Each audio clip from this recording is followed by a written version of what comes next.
আমি নাম ধরেই বলছি, কাবিলের প্রেতাত্মা বাংলাদেশে ঝিনাইদহ রাশেদ খান নামে একটা লোক আছে না, এটা কাবিলের প্রেতাত্মা।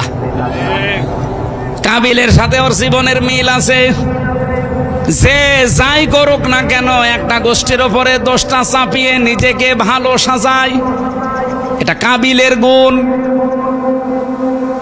আপনি দেখেন সারা বাংলাদেশে যেখানে যা হবে, এই লোকটা সর্বপ্রথম মুখ খোলে যে একটা দলের ওপরে দোষটা চাপিয়ে দাও। আপনি কিন্তু নিজেও জানেন যে এই দশে এই দশের সাথে এই দলের কোনো সম্পর্ক নেই, কিন্তু তাকে কালার করার জন্য আপনি উঠে পড়ে লেগেছেন। যেই জাতি যেই কাজ করে না, তার উপরে যদি কেউ ওইটা চাপিয়ে তাকে জাতির সামনে কালার করে দেয়, হয়তো সাময়িক কিছু মনে করছেন না, আল্লাহ বলেন কি হবে? আং তাবু আবি ইসমি ওয়া ইসমিকা।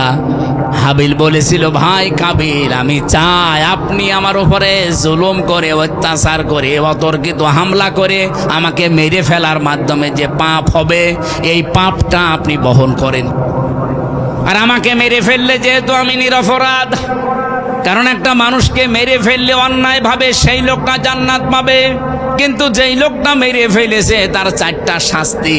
তার প্রথম শাস্তি হবে জাহান্নাম। এটা সূরা নিসার 93 নাম্বার আয়াতে আছে, অমাইয়াকতুল মুমিনা মুতাআম্মিদান ফাজাযাউহু জাহান্নাম খালিদান ফিহা।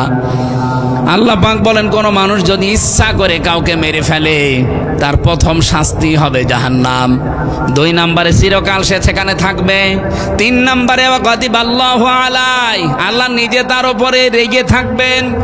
4 নম্বরে ওয়া'আদ্দা লাহু আযাবান আযীমা, যন্ত্রণাদায়ক শাস্তি তার জন্য আল্লাহ রেডি করে রাখবেন। বলেন নাউজুবিল্লাহ।